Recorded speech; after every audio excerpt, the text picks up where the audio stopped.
This is Marketing Jam, a podcast featuring the brightest minds in Canadian marketing. Welcome back to Marketing Jam. I'm Shaheed, and I'm sitting next to Karm Sumal, who is one of the co-founders of Daily Hive, which was founded as Van City Buzz, yeah. Right? And if you probably know what Van City Buzz and Daily Hive is by now, but how would you explain it in your own words these days? It's evolved over time, right? Yeah, we're no longer just like in Vancouver. Yeah. That's a given. I mean, the name Van City Buzz resonates well with people like it locally. Yeah. I still see people calling it that. Yeah. But when we made that leap into other markets, we're like, okay, we need to change everything up. Absolutely. If we're really going to grow this business and we want to grow it, then let's, kind of like rip the Band-Aid off and let's just go with it and see what happens. It was, we had all the brand equity built up with Van City Buzz, so it was kind of, a lot of people think it's counterintuitive to kind of just throw that out almost, but we kind of like massaged it into, we're still Van City Buzz. Do they still feel like that? I mean, I feel like that's probably forgotten by this point now that... Yeah, for the most part, I think now a lot of people, and it's good that people don't, like, some people know that Van City Buzz is now Daily Hive, and some people are like, oh, what's Van City Buzz? I know Daily Hive. And that's a good thing. And that's a good thing, man. Yeah, for sure. Because we've been growing all along. So there are people that never heard of Van City Buzz. Yeah. They now know Daily Hive. So we'll take that. Perfect. Yeah. So Daily Hive is an online publication. What would you say the core of your business is these days?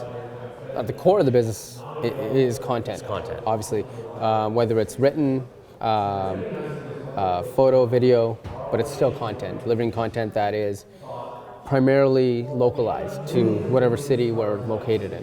So that would be the core. Yeah, and that's a concept that has been happening for so long with newspapers and TV news and even online stuff. But for some reason, and I'd be curious to know what the reason is in your mind, you guys have been able to gain a foothold in this type of business, even though it's existed for so long. Why do you think it is? I think we brought a fresh take to it a little bit. We also targeted an audience that was primarily neglected by traditional media, whether it be radio, print, news like TV news. That the audience for them always kind of skewed a little older, 45 plus. And I think also the news as a whole, like it's a function of who's in your organization, right? And you tell the news from that lens. So if you have a lot of older individuals, homogenous in terms of ethnicity, light way to say a lot of white people, right? Your lens and your frame of thinking is going to be just that, right? If you were to come into our newsroom, you would look at it and it's like, yo, Vancouver is represented in our newsroom, whether it's from the marketing side, the sales side, or the editorial side. It's a mix of individuals. And not just ethnicity, but gender, like, sexual preference, everything. We try to, because they know it best, right? So I think that was missing, and I felt that. Like, as I was reading the news, I was like, man, this doesn't resonate with me anymore. Like, I want to know what the weather is, I don't want to know what the Canucks did, but I don't need my local media to tell me that. I can go to the Weather Channel to check the news, and this was like 10 years ago, but now I can get it on an app. And like sports, I would just go to sports, like TSN or Sportsnet. So why would I go on to something like that? So we kind of filtered it in and we saw this gap that was missing. And it was really targeting the 18 to 35-year-old crowd. That crowd, that cultural identity and makeup of a city that was just lacking, we felt. We kind of saw that and we kind of ran with that. Yeah, and that was, it's interesting to hear you to use the word newsroom, because initially you guys started as a blog, it was three of you right in a basement. And, you targeted that specific audience that you're talking about, but it has turned into something very different, and that audience that you're talking about from traditional news is now your audience too. Yeah. Right? And so why do you think that's happened? Like, why do you think they've become a part of what you're doing? And I guess how and when did it change for you?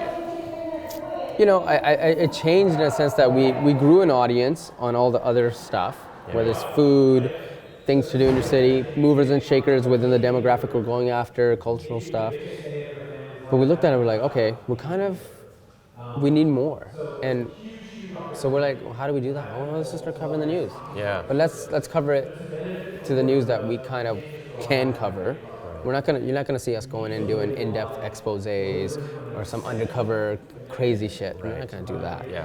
But I'd argue most traditional outlets barely do that now too, right? That's absolutely true. Right? So everybody's kind of just doing this like almost like brain dead news where a press release comes and you just push it out.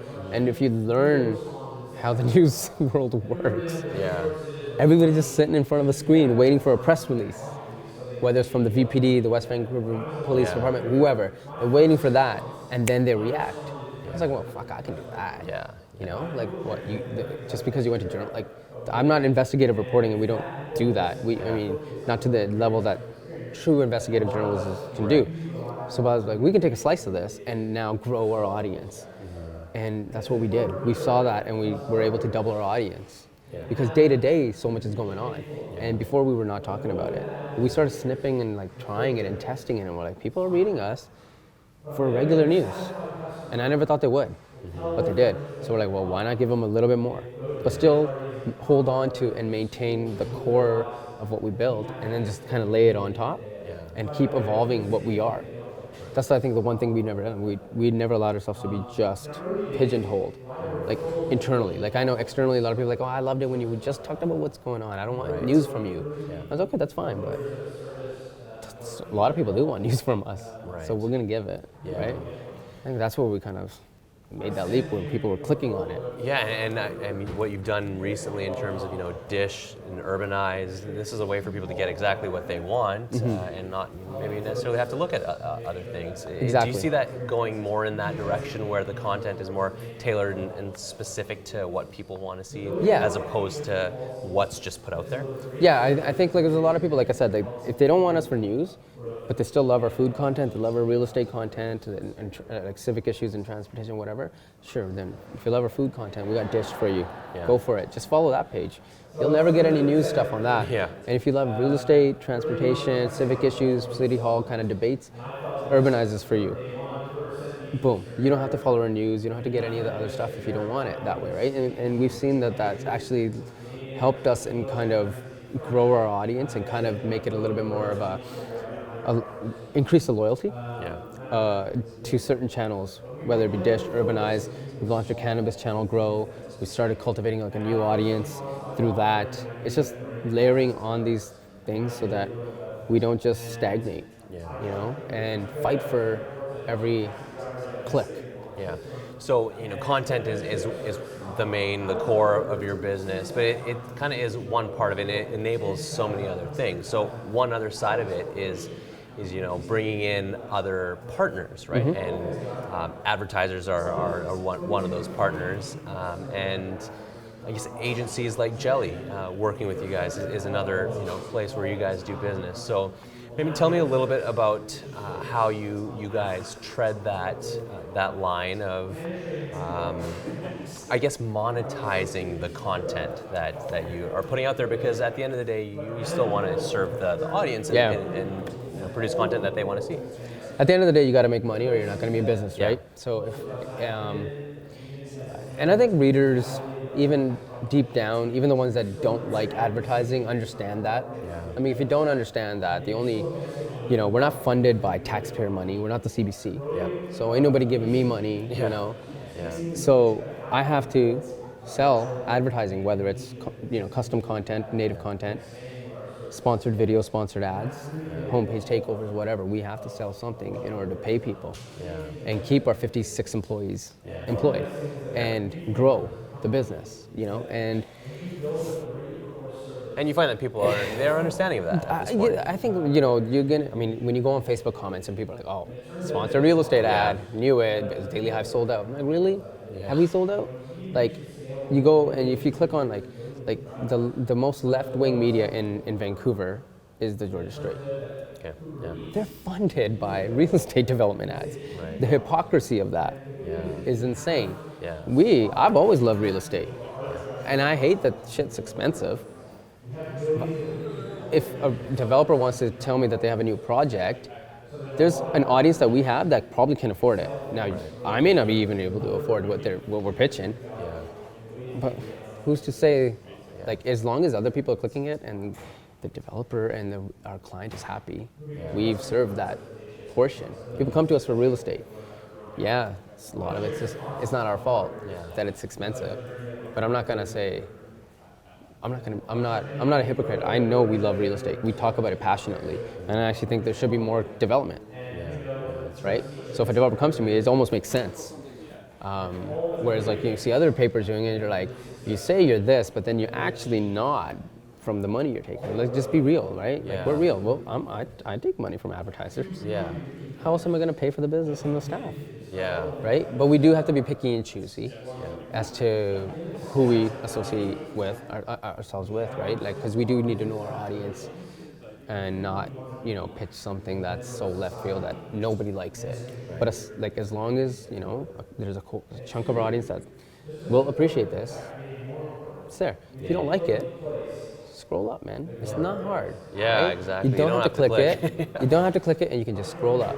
Right? You shouldn't. Like, why would that affect? Like, I just don't get the mindset of someone getting so offended by something like that. It just makes, to me, it doesn't make sense because Vice is selling mortgages through BMO. Yeah. They do it the Vice way, but they're still selling a fucking mortgage. Right. Yeah. But this is Vice. Yeah. It's supposed to be anti-corporate corporation. But they're a corporation now. They're funded by, I think, who is it? Rupert Murdoch has a stake in it. Right. Come on, man. Yeah. So everybody does it. Yeah, absolutely. So you're here at CIMC 2018, and you're talking about influencer marketing. Tell me a little bit about how that, I guess, comes to be in the Daily Hive offices, and what you see sort of the future of that being. I mean, it's only become popular in the last year or so, and is there room for it to grow, or is it going to be one of those fads that kind of passes quickly? I think influencer marketing, I know a lot of people, they kind of laugh at it. Yeah. And a lot of it is because it's so flooded. Yeah. Everybody and their mom is an influencer. Yeah, it's a low barrier to entry, relatively, right? No, there's like, if you got a couple, you got a social media account and you want to put some time in it to grow it, you can become an influencer. Yeah. And I think that's actually amazing because now everybody can make some fucking money. It's not just the celebrity endorsements. Yeah. But B, brands can save money because they don't have to spend as much money to go and promote to people. Now, I'm never gonna follow Pepsi on Instagram. Yeah. But if I follow a friend and he got a promo deal with Pepsi and all of a sudden he's at a beach and he's got a Pepsi next to him, I might get thirsty and get a Pepsi. But I'm not gonna unfollow him. Right. Because he's my homie. Yeah. Or someone that I follow for all the other stuff that he does. And are you cool with that being more transparent and having to disclose that kind of stuff? Yeah, I think so. I think not only is it better that it's transparent. I think it'll just become part of the social media experience. Yeah. People just need to understand that. I know Instagram tried, and they still do it, but they put the ads in, but I hate those. Yeah. I don't like sometimes I'm clicking and liking, and I'm like, oh shit, I liked an ad, and I shouldn't have, and then I go back and I don't think unlike the ads work on Instagram for me, no. They don't. But if you advertise through an influencer on a platform like Instagram, they're much more effective. So obviously Instagram realized that people were probably doing that, so then they do that little paid partnership with blah, blah, blah, blah. That's right. And then they have their algorithm rigged. As soon as that tag is in, they know, the reach is going to be throttled. Yeah. So then the influencer who has now signed a deal with someone, expected this much reach, is probably like, okay, I got paid $100. I better give Instagram 10 or 20 to make sure I get that reach that I said I was going to give to the brand, right? So then that way, Instagram's making their money, and you can't bite the hand that feeds you. Are influencers taking away some of your advertising dollars though? And do you see that as a competitor or not? They're not competitors. I see them as colleagues. Yeah. We can work with them. Yeah. There's so much money out there that,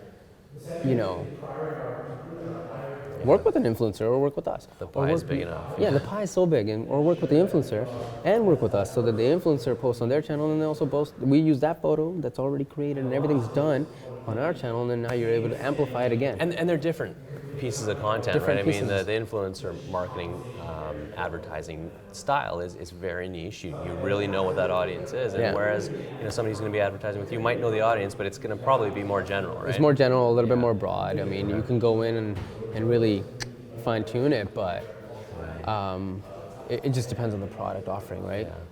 So where is Daily Hive going next? So where can you expand? You've grown from Vancouver only. What's happening to news, full service publication across the country? What's next? America.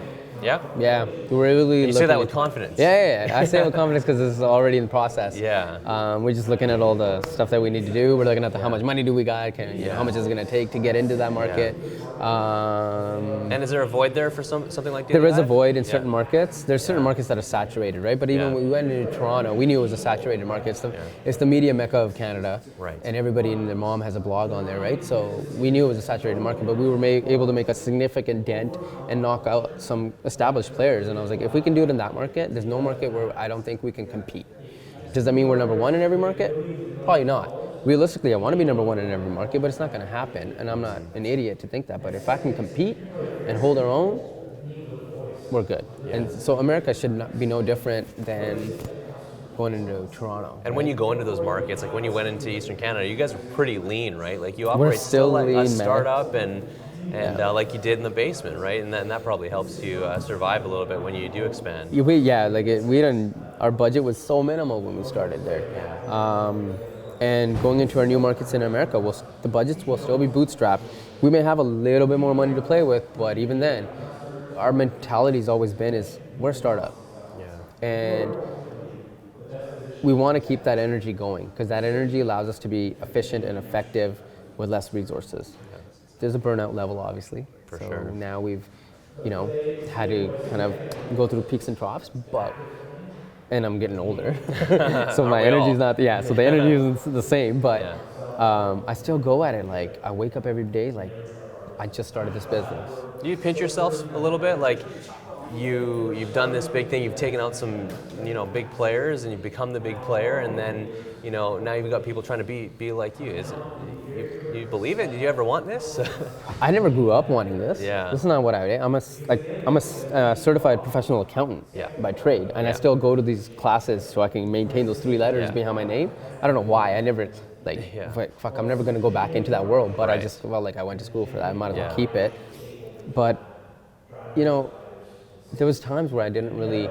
The journey of growing it is so much more fun than actually like when we launched Daily Hive and we were in these markets. People were like, you should be having fun and celebrating. I was like, I'm actually kind of sad because everything leading up to it was so much fun. Gotta get back to work, right? Right? And now that we've accomplished this, I'm like kind of like, what's next? I should celebrate the moment more, that moment and the achievements more. My wife always says that. Yeah. You should read The Happiness Equation. It's a good book that talks exactly about that. Yeah, it's good. It's not that I'm happy. Oh no, for sure. But it talks about what's going on in your head and why you're doing that. Yeah, that's great. Yeah, but I feel like if I'm in my head, I think like, if I think I've made it, I might step off the gas pedal a little. Yeah, and you still got a lot of time left. I have way too many cities to go into.